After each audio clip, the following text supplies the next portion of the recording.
So hello guys, I am back with a new video. This is the fourth part. So in today's video we will learn the Constituent Assembly and framing of the Indian Constitution.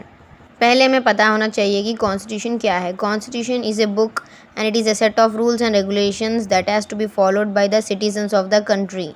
सो हमें पता होना चाहिए कि हमारे constitution को किसने बनाया था. सो बेसिकली जब ब्रिटेन हमारे कंट्री को इंडिपेंडेंस देने वाले थे तभी इंडियंस ने डिसाइड किया कि वे अपना खुद का कॉन्स्टिट्यूशन बनाएंगे, क्योंकि उस टाइम पर किंगडम्स का रूल ख़त्म कर दिया गया था और कॉन्स्टिट्यूशन बनाना बहुत नेसेसरी था ताकि अपनी कंट्री को गवर्न कर सके और कंट्रोल कर सके. सो कॉन्स्टिट्यूशन बनाने के लिए एक असेंबली को सेट किया गया था जिसका नाम था कॉन्स्टिट्यूएंट असेंबली. कॉन्स्टिट्यूएंट असेंबली 1946 जुलाई में पीपल के वजह से इलेक्ट की गई थी. कॉन्स्टिट्यूएंट असेंबली की टोटल मेंबरशिप 389 मेंबर्स की थी. कॉन्स्टिट्यूएंट असेंबली में 22 कमिटीज़ मिलकर इंडियन कॉन्स्टिट्यूशन को बनाने की कोशिश कर रही थी, फ्रेम कर रही थी, जिसमें से सबसे इम्पॉर्टेंट कमेटी थी ड्राफ्टिंग कमेटी, जिसके हेड थे doctor B.R. Ambedkar and doctor Babu Rajendra Prasad को एक चेयरमैन की तरह इलेक्ट किया गया था कॉन्स्टिट्यूएंट असेंबली का. ये कुछ इम्पॉर्टेंट कमिटीज़ थी कॉन्स्टिट्यूएंट असेंबली की जो कॉन्स्टिट्यूशन बनाने में हेल्प कर रही थी, जैसे union powers committee, union constitution committee, provincial constitution committee, drafting committee, sub committee on fundamental rights, sub committee on minorities, sub committee on tribal areas, sub committee on excluded areas. So basically हम यहाँ देख सकते हैं सब अलग अलग committees अलग अलग टॉपिक्स पर और अलग अलग चीज़ों पर काम कर रहे थे. इन सब कमिटीज़ में सबसे इम्पॉर्टेंट कमेटी ड्राफ्टिंग कमेटी थी. कॉन्स्टिट्यूएंट असेंबली ने ड्राफ्टिंग कमेटी को सेटअप किया था. B.R. अम्बेडकर को उसका चेयरमैन बनाया था एंड उसके बहुत सारे मेंबर्स भी थे, जैसे B.L. मीटर, गोपाला स्वामी, सैयद मोहम्मद सदुल्ला, मिस्टर मुंशी, अल्लाडी कृष्णा स्वामी, D.P. कैतन एक्सेट्रा. माधवा राव इस कमेटी के प्रेसिडेंट थे. फाइनली जब पूरे कमिटीज़ ने मिलकर कॉन्स्टिट्यूएंट असेंबली ने मिलकर कॉन्स्टिट्यूशन को ड्राफ्ट कर लिया था, उसे एक पब्लिक डिस्कशन के लिए सर्कुलेट किया गया था फरवरी 1948 को. After the final consideration of the constitution was adopted on 26 November 1949 and finally constitution अपनी एग्जिस्टेंस में आ गया था 26 जनवरी 1950 को, जिसे हम रिपब्लिक डे भी कहते हैं. अब हम देख लेते हैं sources of the Indian constitution. Indian constitution बहुत सारे कंट्रीज़ के कॉन्स्टिट्यूशन से लिया गया है. जैसे हम देख सकते हैं all India federal system, UPSC, governor, integrity, judiciary system, ये सब गवर्नमेंट ऑफ इंडिया एक्ट 1935 से लिए गए हैं. और ब्रिटिश कॉन्स्टिट्यूशन से भी बहुत कुछ लिया गया है, जैसे हमारा parliamentary system, rule of law, cabinet government, single citizenship, nominal executive, west minister model, bicameralism जैसे राज्यसभा एंड लोकसभा एक्सेट्रा. हमारे fundamental rights, judicial review, president को हटाने का प्रोसीजर और वाइस प्रेसिडेंट अमेरिकन कॉन्स्टिट्यूशन से लिए गए हैं. DPSP प्रेसिडेंट को इलेक्ट करने का प्रोसीजर, राज्यसभा के मेंबर्स को इलेक्ट करने का प्रोसीजर, ये सब आयरलैंड के कॉन्स्टिट्यूशन से लिया गया है. जर्मनी से प्रेसिडेंट के इमरजेंसी पावर्स, ऑस्ट्रेलियन कॉन्स्टिट्यूशन से concurrent list, trade and commerce, transport and parliament की जॉइंट सिटिंग ली गई है. जापानीज़ कॉन्स्टिट्यूशन से right to life and liberty, procedure established by law. Supreme court के एडवाइजरी पावर्स, गवर्नर को किस तरह से अपॉइंट करते हैं, रेजिडुअरी पावर्स, और हमारे सेंट्रल गवर्नमेंट जिस तरह से स्टेट और सेंटर को आधा आधा पावर देती है, ये सब कनाडा कॉन्स्टिट्यूशन से लिया गया है. राज्यसभा के मेंबर्स को किस तरह से इलेक्ट करते हैं और उनके कुछ प्रोविजंस भी साउथ अफ्रीकन कॉन्स्टिट्यूशन से लिए गए हैं. Idea of Republic, idea of liberty, आज़ादी, इक्वालिटी एंड फ्रैटर्निटी, ये सब फ्रांस के कॉन्स्टिट्यूशन से लिए गए हैं. अब हम थोड़ा इंडियन प्रियम्बल के बारे में भी जान लेते हैं. प्रियम्बल एक फर्स्ट पेज होता है कॉन्स्टिट्यूशन का, जिसमें कॉन्स्टिट्यूशन का इंट्रोडक्शन दिया जाता है और जिसमें बताया जाता है कॉन्स्टिट्यूशन का नेचर, जिस तरह किसी भी बुक में इंडेक्स होता है उसी तरह. सो हमारे फर्स्ट प्रेसिडेंट जवाहरलाल नेहरू ने प्रियम्बल लिखे थे. प्रियम्बल के कुछ इंपॉर्टेंट फीचर्स है, जैसे preamble begins with the words we the people of India, जो दिखाती है यहाँ पर सावर्जनिटी का बहुत पावर है एंड पीपल का भी बहुत पावर है as the source of the constitution. Preamble Indian political system का नेचर दिखाती है कि ये इंडियन पॉलिटिकल सिस्टम सावर्जिन है, मतलब इंडिपेंडेंट है, सोशलिस्ट है, मतलब यहाँ पर स्टेट सभी फैक्ट्रीज़, फार्म, सर्विसेज को कंट्रोल करता है और सभी सिटीजन्स को इक्वल राइट्स देता है. सेक्युलर मीन्स यहाँ के लोगों को फ्रीडम है, वो कौन सा भी रिलीजन प्रैक्टिस कर सकते हैं एंड कंट्री इसमें इंटरफियर नहीं करेगी। डेमोक्रेटिक मीन्स सिटीजन्स अपने रिप्रेजेंटेटिव्स को खुद इलेक्ट करते हैं जो कंट्री को गवर्न करते हैं। रिपब्लिक मीन्स एक कंट्री जिसके पास एक इलेक्टेड गवर्नमेंट होती है एंड एक इलेक्टेड लीडर होता है जिसे हम प्रेसिडेंट कहते हैं। हमारे प्रियम्बल के ये एम्स एंड ऑब्जेक्टिव्स है कि वो हर सिटीज़न को ये सभी फीचर्स देंगे जैसे justice, socially, economically and politically, liberty यानी कि आज़ादी, थॉट्स की एक्सप्रेशन की, बिलीफ, फेथ एंड वर्शिप की, इक्वालिटी की, of status and opportunity and fraternity की, यूनिटी जिससे सभी लोग मिलजुल कर रह सकें and integrity of the nation. हमारा कॉन्स्टिट्यूशन कब इनैक्ट किया गया था उसकी डेट दी गई है 26 day of November 1949 and here it is written that the constitution has been adapted, enacted and it is self-made. So now let's read, explain the salient features of the Indian Constitution. So ये answer बहुत important है and ये Telangana and Andhra Pradesh में बार बार repeat होते रहता है and this answer is of 10 marks. Salient मतलब important features of the Indian constitution. Written and detailed constitution. India's constitution is a written document and it was drafted, debated and enacted by the Indian Constituent Assembly. So it took 2 years, 11 months and 18 days. इतने days लगे इस constitution को draft and enact करने के लिए। Mainly पहले हमारे Indian constitution में 395 आर्टिकल्स हुआ करते थे जो 22 पार्ट्स में डिवाइड थे एंड 8 शेड्यूल्स में थे, लेकिन उसके बाद बहुत सारे नए नए आर्टिकल्स उसमें ऐड किए गए एंड एट प्रेजेंट 486 आर्टिकल्स है जिसमें सब आर्टिकल्स भी इंक्लूडेड है एंड ये 25 पार्ट्स में डिवाइड किए गए हैं and now it is having 12 schedules. अब तक हमारे कॉन्स्टिट्यूशन में 104 अमेंडमेंट एक्ट्स हो चुके हैं, मतलब चेंजेस किए गए हैं। So as I said before, India is independent and it is giving equally rights to all people and it is secular. इसमें रिलीजन के प्रॉब्लम्स नहीं हैं, सब इंडियंस को फ्रीडम है, वो रिलीजन फॉलो कर सकते हैं अपना अपना एंड ये डेमोक्रेटिक है, यहाँ पब्लिक इलेक्ट करती है एंड ये रिपब्लिक भी है हमारा India.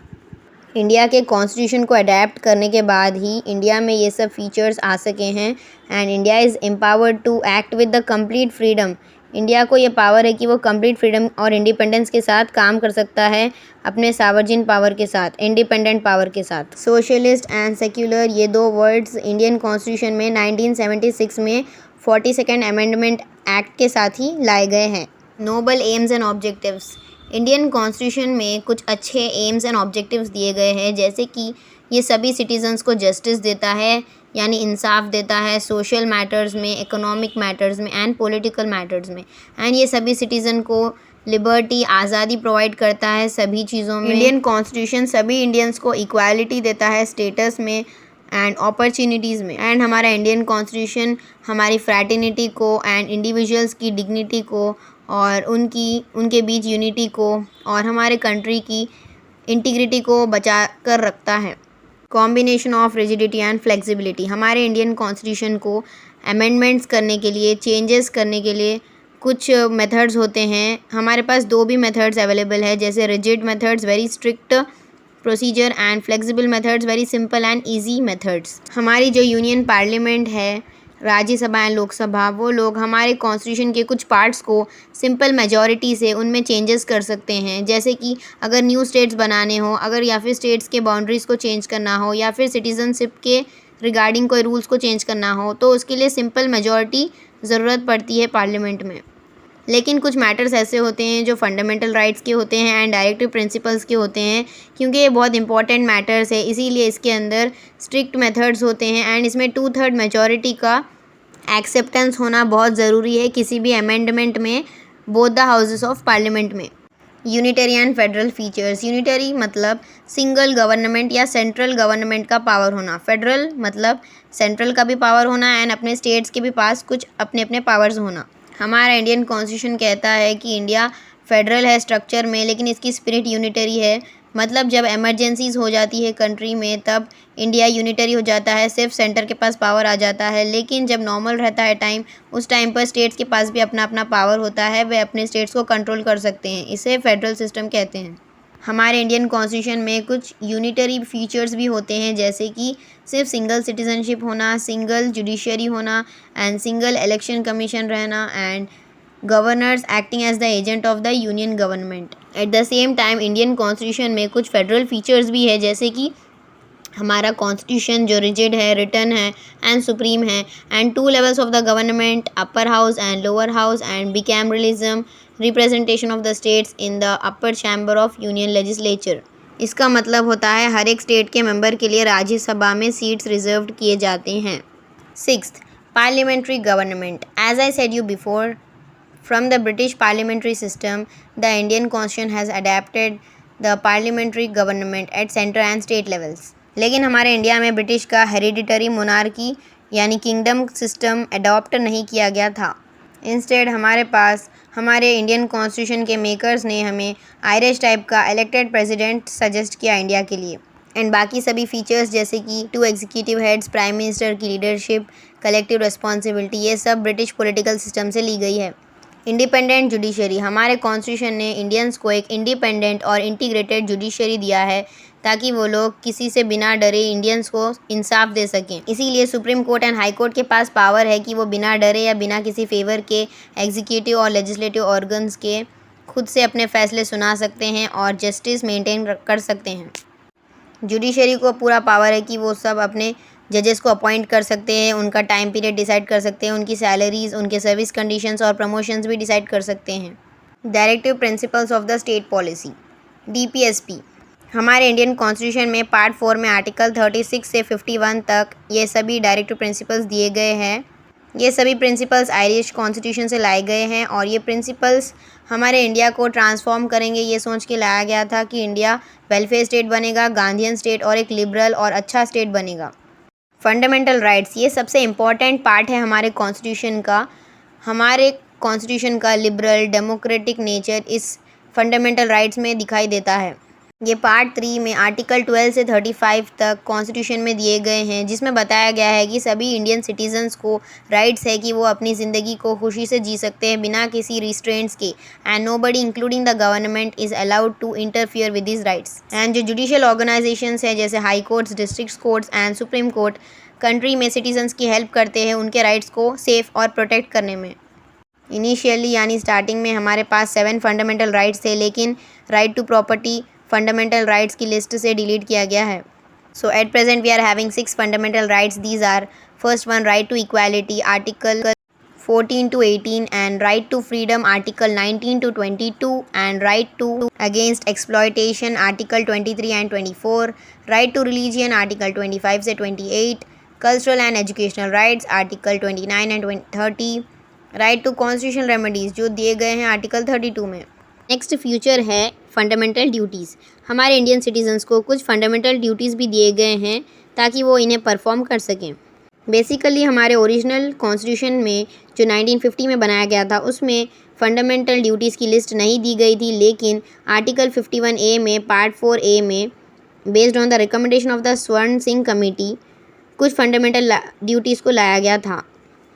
In the starting there were 10 fundamental duties through 42nd amendment act 1976 in the constitution, and later एक और फंडामेंटल ड्यूटी को ऐड किया गया 86th अमेंडमेंट एक्ट 2002 में।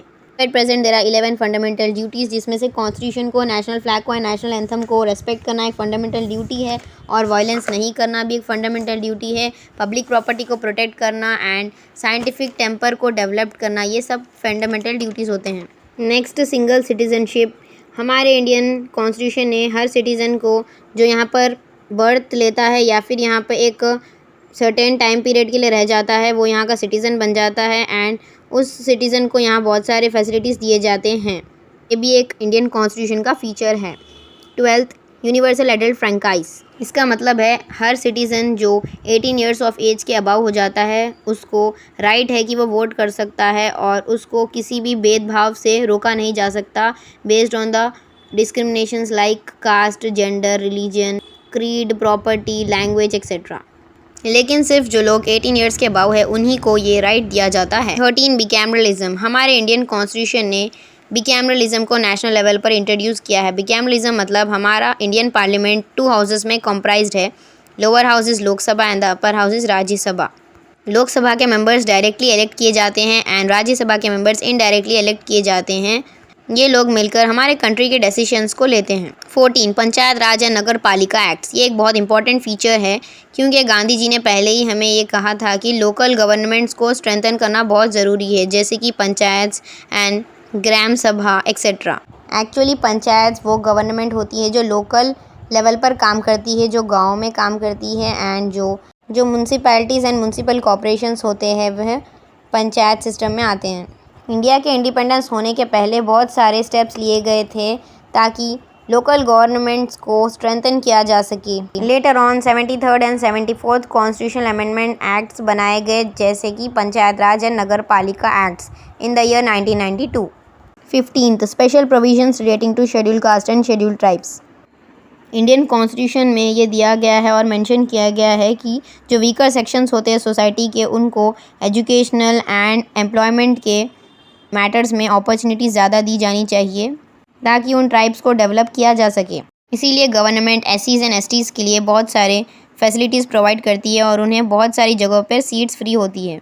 स्टेट उनको सभी तरह के एक्सप्लॉयटेशंस एंड इनजस्टिसेस के अगेंस्ट प्रोटेक्ट करती है। So guys, this chapter is completed here and I will see you in the next lesson, Fundamental Rights and Directive Principles. So तब तक के लिए bye.